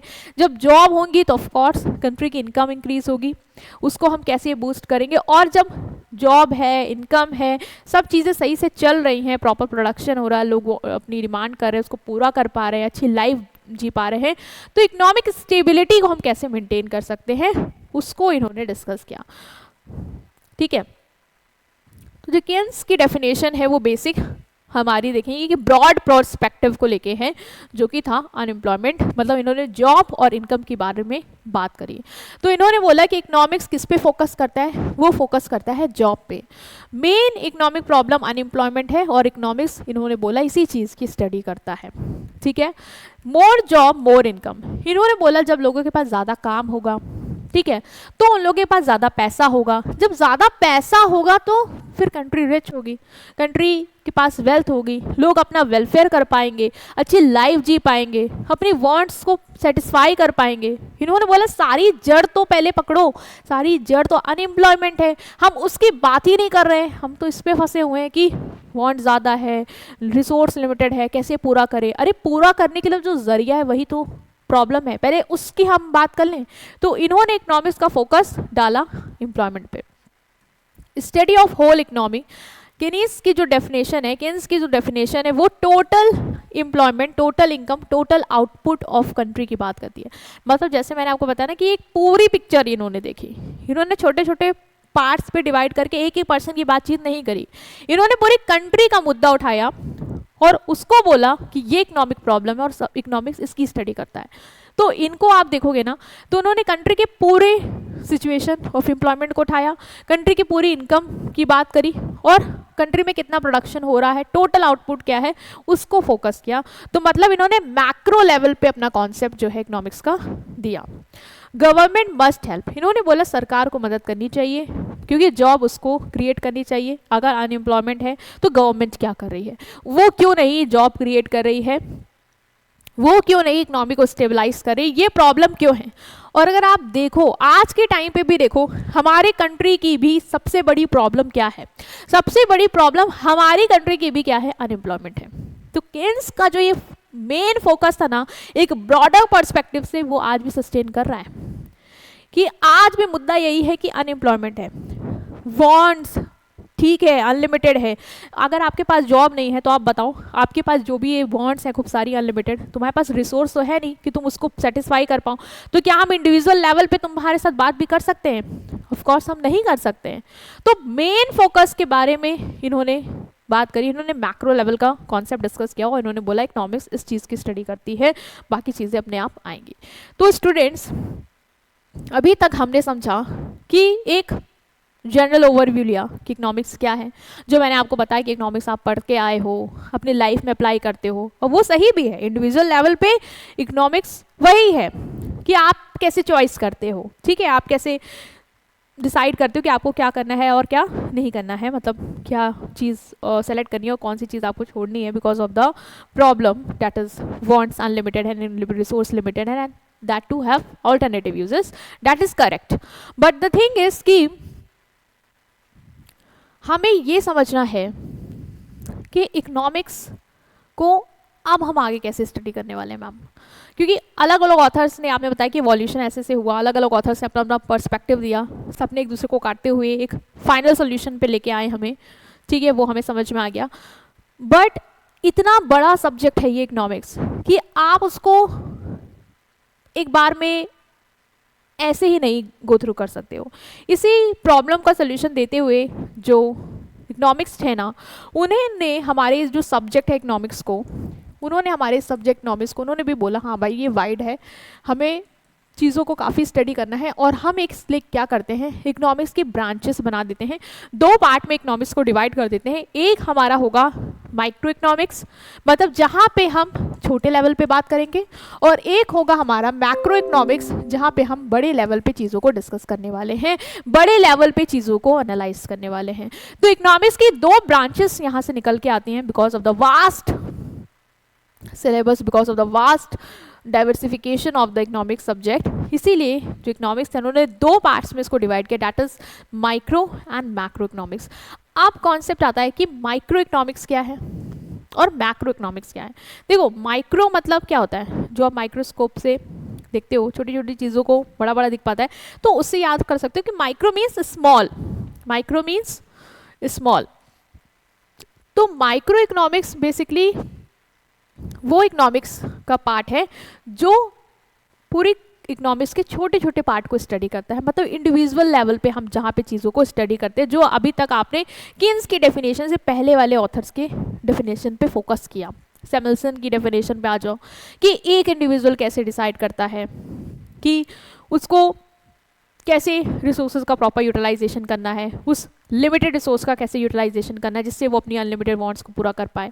ठीक है, कैसे वो डिसाइड करता है किस चीज़ को ऑप्ट करना है, किस चीज़ को हमें छोड़ना है। तो वो इंडिविजुअल लेवल, वो छोटे पार्ट की जो स्टडी करता है वो होता है आपका माइक्रो इकोनॉमिक्स।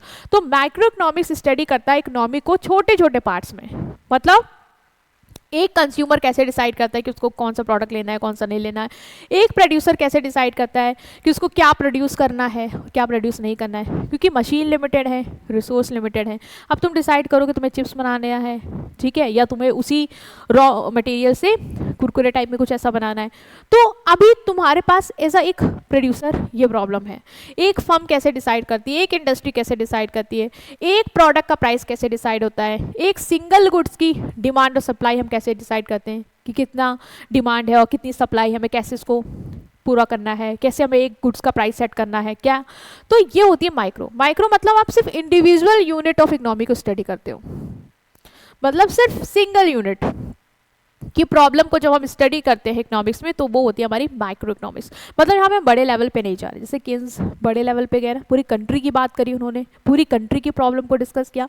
यहाँ पे ये नहीं होता, माइक्रो में हम सिर्फ छोटे छोटे पार्ट को स्टडी करते हैं कि एक पर्सन की प्रॉब्लम, एक कंज्यूमर का डिसीजन, एक प्रोड्यूसर का डिसीजन, एक गुड का कैसे प्राइस डिसाइड करेंगे, मतलब सिंगल यूनिट ऑफ इकोनॉमी को हम यहाँ पे स्टडी करते हैं। दूसरा जो आपका ब्रांच है वो है मैक्रो। मैक्रो मतलब क्या होता है, बिग, लार्ज। मतलब मैक्रो इकोनॉमिक्स वो इकोनॉमिक्स की ब्रांच है जो पूरी इकोनॉमी को as a one unit consider करके स्टडी करता है। मतलब यहाँ पे हम एक कंट्री के छोटे छोटे पार्ट को स्टडी नहीं करें, हम पूरी कंट्री को ही एक मान के स्टडी कर रहे हैं एज अ होल इकोनॉमी। जैसे यहाँ पे हम टोटल नेशनल इनकम जैसे टॉपिक डिस्कस करते हैं, यहाँ पे हम कंट्री के टोटल एम्प्लॉयमेंट की बात करेंगे, टोटल प्रोडक्शन की बात करेंगे, जनरल प्राइस लेवल की बात करेंगे कि कंट्री में महंगाई चल रही है या सस्ता है सब कुछ, इकोनॉमिक ग्रोथ की बात करते हैं, जीडीपी, इंटायर कंट्री की इकोनॉमिक प्रॉब्लम की बात करते हैं, सिर्फ एक पर्सन एक कंज्यूमर की नहीं। तो मतलब यहाँ पे हम इकोनॉमिक्स कि वो ब्रांच जहाँ पे हम पूरी कंट्री को एक यूनिट मान के चीज़ों को डिस्कस करते हैं, उसको स्टडी करते हैं, तो वो होता है हमारा मैक्रो इकोनॉमिक्स। और मैक्रो इकोनॉमिक्स में हम कौन कौन सी चीज़ों को देखते हैं, तो वो होता है पूरी कंट्री के टोटल इनकम को स्टडी करना, पूरी कंट्री के एम्प्लॉयमेंट को डिस्कस करना, पूरी कंट्री में कितना प्रोडक्शन हो रहा है उसको स्टडी करना। ये सब बड़े लेवल पे हम मैक्रो इकोनॉमिक्स में स्टडी करेंगे। तो माइक्रो इकोनॉमिक्स में आप छोटे पार्ट्स की स्टडी करते हो, जो कि आपके चैप्टर से वो ऐसे ही डिवाइड होंगे जब हम सिर्फ डिमांड सप्लाई की बात करेंगे। लेकिन अगर हम एग्रीगेट डिमांड सप्लाई की बात करेंगे, मतलब पूरी कंट्री में कितनी डिमांड और सप्लाई चल रही है, तो वो हमारा मैक्रो इकोनॉमिक्स का पार्ट हो जाएगा। ठीक है, ओके। सो डिफरेंस भी है कि माइक्रो मैक्रो में क्या डिफरेंस है, इतना तो क्लियर है कि माइक्रो जो है वो स्मॉल यूनिट को डिस्कस करता है, छोटे छोटे पार्ट को कवर करता है, और मैक्रो पूरे होल इकोनॉमी को कवर करता है, उसको पूरे स्टडी करता है एक यूनिट मान के। तो मीनिंग की बात करें तो study small unit of the economy, ये वो ब्रांच है इकोनॉमिक्स की जो इकोनॉमी की स्मॉल यूनिट की स्टडी करता है। मतलब एक कंज्यूमर का डिसीजन, एक प्रोड्यूसर का डिसीजन, एक गुड का प्राइस, एक गुड्स की डिमांड और सप्लाई, ठीक। और ये स्टडी करता है होल इकोनॉमी को, मतलब पूरी इकोनॉमी को, पूरी कंट्री की इकोनॉमिक प्रॉब्लम को। एरिया ऑफ स्टडी की बात करें तो यहाँ पे इंडिविजुअल कस्टमर, फर्म, मार्केट की बात करेंगे, मतलब सिंगल यूनिट की बात करेंगे। यहाँ पे हम पूरी इकोनॉमी की बात करेंगे, पूरी इकोनॉमी की नेशनल इनकम की बात, पूरी इकोनॉमी में कितना प्रोडक्शन हो रहा है, पूरी कंट्री में कितना एम्प्लॉयमेंट है। माइक्रो किस पे फोकस करेगा, ये इंडिविजुअल डिमांड, सप्लाई और प्राइस ऑफ वन गुड की बात करेगा। ऑफ कोर्स एक पर्सन कैसे डिमांड कर रहा है, ठीक है,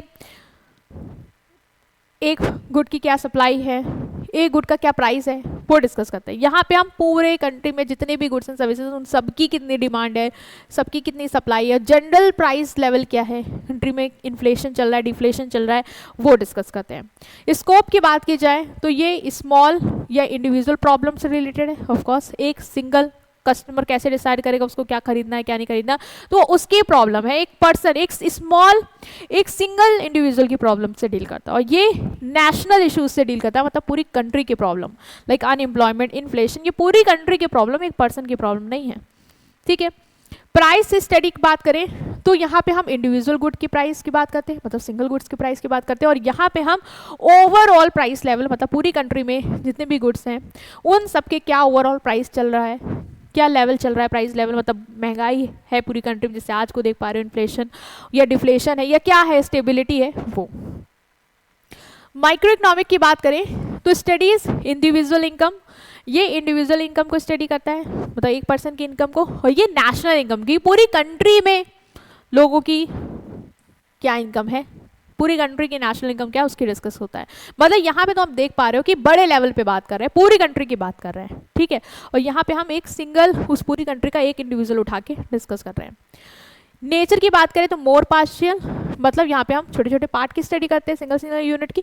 मोर जनरल, क्योंकि यहाँ पे हम पूरे होल पार्ट की डिस्कशन करते हैं। एग्जाम्पल, प्राइस ऑफ मिल्क और शुगर, एक मिल्क का प्राइस, ये inflation rate of the country में महंगाई चल रही है तो उसका रेट क्या है, कितने परसेंटेज से, वो discuss. Main tool demand supply, aggregate demand and aggregate supply, मतलब एक गुड की डिमांड सप्लाई का कनेक्शन स्टडी करना, पूरे कंट्री में जो भी गुड्स हैं उनकी एग्रीगेट डिमांड, उनकी एग्रीगेट सप्लाई, उसको डिस्कस करना। इंपॉर्टेंस की बात करें तो हेल्प फर्म मेक डिसीजन, जो कस्टमर है, फर्म है, वो डिसीजन ले पाते हैं कि क्या प्रोड्यूस करना है, क्या खरीदना है, ये। और यहाँ पे गवर्नमेंट को हेल्प करता है मैक्रो इकोनॉमिक पॉलिसी बनाए, क्योंकि जब कंट्री की आप स्थिति को देख पा रहे हो कि कंट्री में एम्प्लॉयमेंट लेवल क्या है, कंट्री में इन्फ्लेशन लेवल क्या चल रहा है, ठीक है, कंट्री में कि नेशनल इनकम क्या है, तो गवर्नमेंट पॉलिसी बना सकती है उस चीज़ को सही करने के लिए, स्टेबल करने के लिए। तो ये मैक्रो इकोनॉमिक्स का कॉन्सेप्ट जो पूरी कंट्री की स्टडी कर रहा है वो सरकार के लिए यूजफुल है, ठीक है। ओके, सो ये आपने डिस्कस कर लिया अब तक, बेसिक्स था माइक्रो और मैक्रो को। अभी आप जो माइक्रो और मैक्रो में एक एक टॉपिक को स्टडी करोगे ना, वो पूरे चैप्टर वाइज चीज़ें आने वाली हैं। कि माइक्रो इकोनॉमिक्स में अगर हमने बोला कि हम इंडिविजुअल कंज्यूमर की बात करें, इंडिविजुअल फर्म के डिसीजन मेकिंग की बात करें, एक गुड की डिमांड सप्लाई की बात करें, एक गुड्स के प्राइस की बात कर रहे हैं, तो वो हम कॉन्सेप्ट अभी पढ़ेंगे। और मैक्रो में अगर हम पूरी इकोनॉमी को एज अ सिंगल यूनिट मान के बात कर रहे हैं, मतलब पूरी कंट्री को एक यूनिट मान के कंसीडर करके डिस्कशन कर रहे हैं, डेट इज इसमें जो भी कॉन्सेप्ट आपके टोटल नेशनल इनकम की बात होगी, total income, national income same, ठीक है, टोटल एम्प्लॉयमेंट लेवल हो गया, जनरल प्राइस लेवल हो गया, तो वो सारे टॉपिक्स आपके अलग अलग चैप्टर में आने वाले हैं। तो इसीलिए आपको ये डिवाइड कर दिया गया है ताकि आपको पता रहे कि माइक्रो लेवल पे क्या डिस्कशन हो रहा है और मैक्रो लेवल पे क्या हम डिस्कशन कर रहे हैं। नेक्स्ट जो आपके टॉपिक है सिलेबस में, वो आपको यहाँ पे जाते जाते थोड़ा सा डिफरेंस क्लियर करना चाह रहे हैं कि इकोनॉमिक एक्टिविटीज़ क्या होती हैं और नॉन इकोनॉमिक्स एक्टिविटीज़ क्या होती हैं। और ये आपने कमर्शियल स्टडी में भी आप पढ़ेंगे economics and non economics activities का, ठीक है। तो अभी जैसे हम लोग पढ़ के भी आए हैं material goods, non material goods, तो वहाँ पे भी मैंने थोड़ा सा आपको डिस्क्लोजर दिया था कि इकोनॉमिक्स एक्टिविटी कौन सी होती है। बेसिकली इकोनॉमिक एक्टिविटी वो एक्टिविटीज़ होती हैं स्टूडेंट्स जो लोग करते हैं मनी को अर्न करने के लिए और अपनी वांट्स को सेटिस्फाई करने, मतलब पैसा कमाया, उस पैसे को खर्च करके अपनी वांट्स को सेटिस्फाई किया, वो एक्टिविटी जो आप ये कर रहे हो उन्हें बोलते हैं इकोनॉमिक्स एक्टिविटी। मतलब यहाँ पे आप इसलिए चीज़ें नहीं कर रहे हो ताकि आपको पैसा ना मिले, या आप इसलिए कर रहे हो क्योंकि आपको लग रहा है कि यार किसी की मदद करनी चाहिए, भले पैसा ना मिले कर देते हैं, किसी के लिए खाना बना दिया घर में, इसलिए नहीं कि वो आपको पैसा देगा, बस इसलिए क्योंकि आपको लगता है यार करना चाहिए, ठीक है, आई शुड कुक। तो वो पर्सपेक्टिव नहीं है यहाँ पे। यहाँ पे आप कोई भी एक्टिविटी कर रहे हो उसका मेन मुद्दा देख लो यही है कि आपको पैसा कमाना है, मनी अर्न करना है, ठीक है, और उस पैसे को यूज करके अपनी वांट्स को सेटिस्फाई करना है। तो हम बोलेंगे कि ये एक्टिविटी क्या होगी, आपकी इकोनॉमिक एक्टिविटी के अंदर आएगी। तो इन एक्टिविटीज में आता क्या क्या है, इन एक्टिविटीज में आता है आपका गुड्स का प्रोडक्शन, ठीक है, अभी हम डिस्कस करेंगे वन बाय वन। इसमें आता है आपका सेलिंग और एक्सचेंज ऑफ गुड, इसमें आता है आपका डिस्ट्रीब्यूटिंग इनकम, इसमें आता है आपका consuming good and services.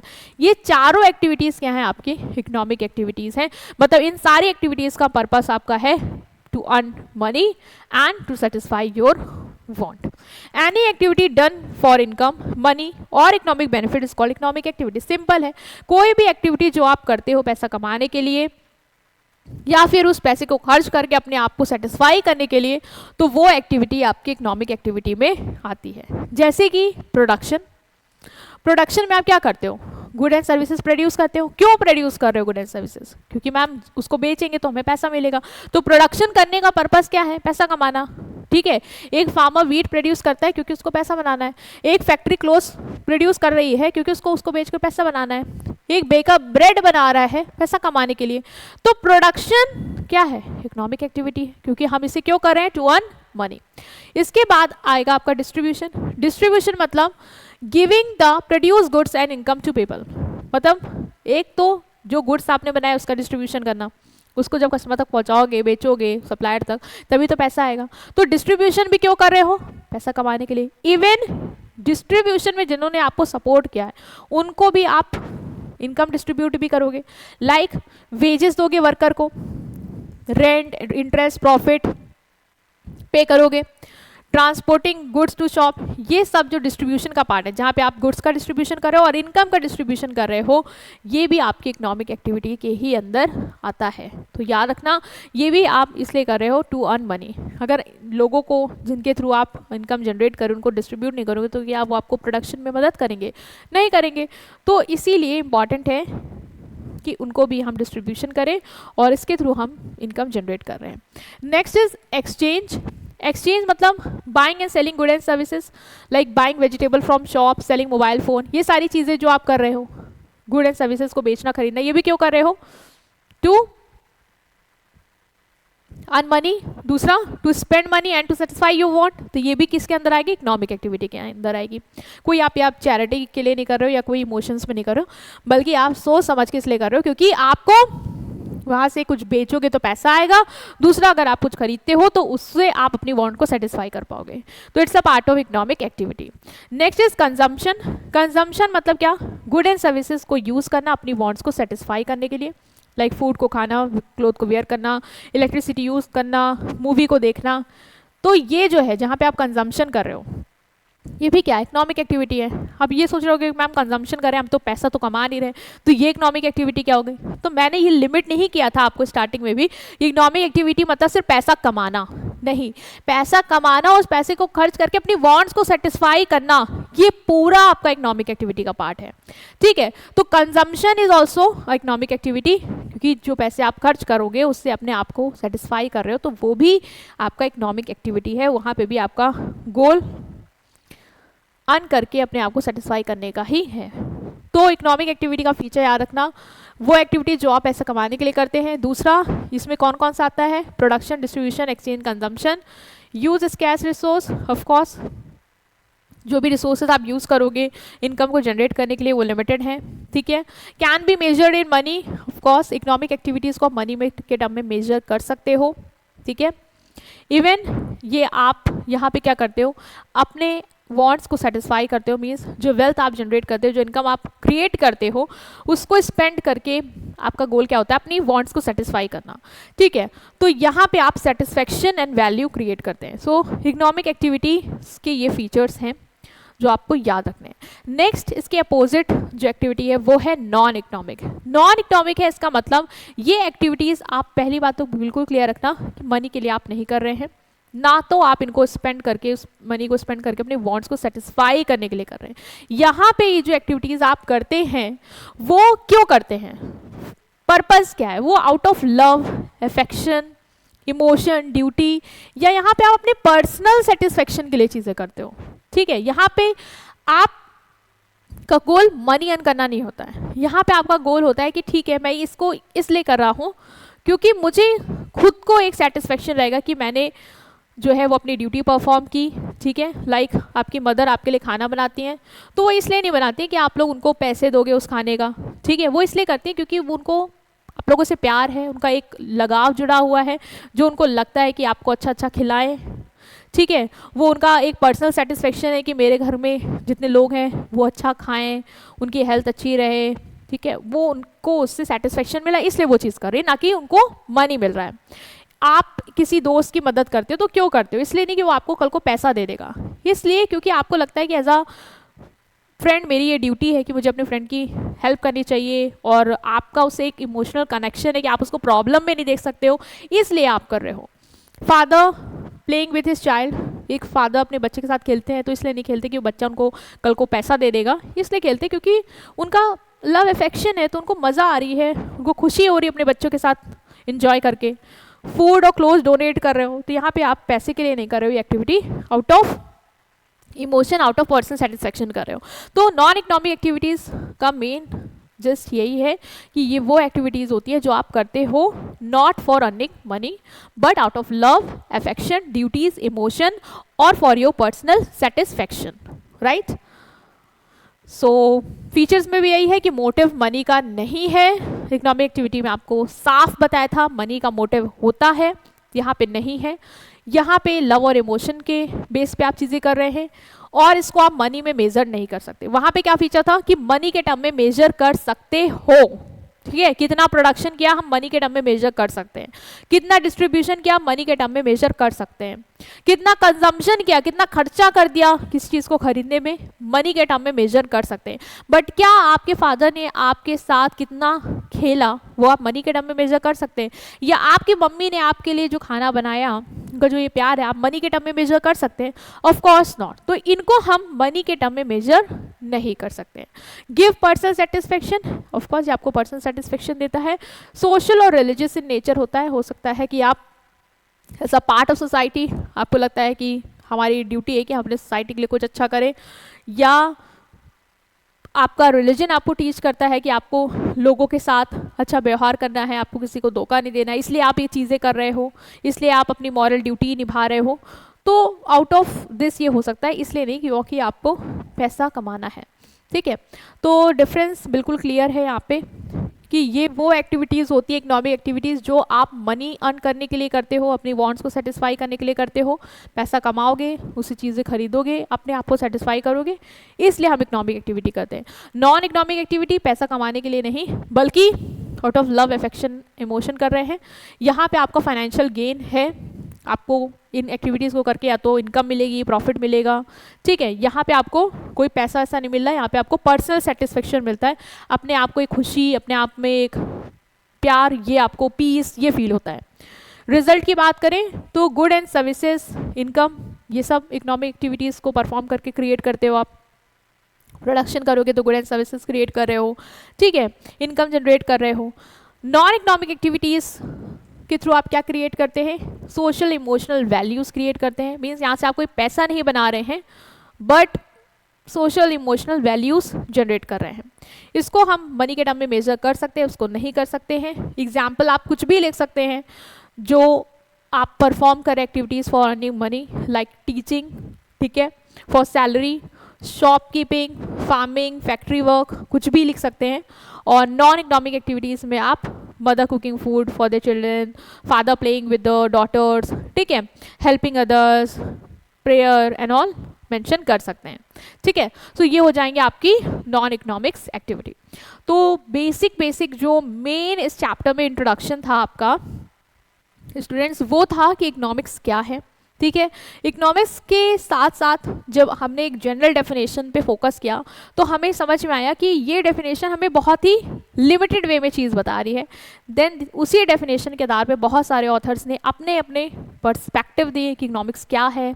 And finally हमने माइक्रो और मैक्रो इकोनॉमिक्स का डिस्कशन किया, जो कि हमें समझ में आ गया था कि जब केल्स आए उन्होंने एक बड़े लेवल पे बात कर दी, तो ये बात तो आनी ही थी कि माइक्रो और मैक्रो इकोनॉमिक्स का जो डिवीजन हुआ इकोनॉमिक्स का वो कैसे हुआ, कौन सा पर्सपेक्टिव माइक्रो डिस्कस करेगा, कौन सा मैक्रो डिस्कस करेगा, ये हमने डिटेल में देखा। एंड देन जो आपका एक इकोनॉमिक और नॉन इकोनॉमिक एक्टिविटीज़ जो हम अभी कमर्शियल स्टडीज़ वगैरह में भी पढ़ेंगे, पढ़ते आए भी हैं, उसका एक ओवरव्यू आपको दिया गया ताकि आपको एकदम क्लैरिटी हो जाए कि इकोनॉमिक एक्टिविटीज़ कौन सी होती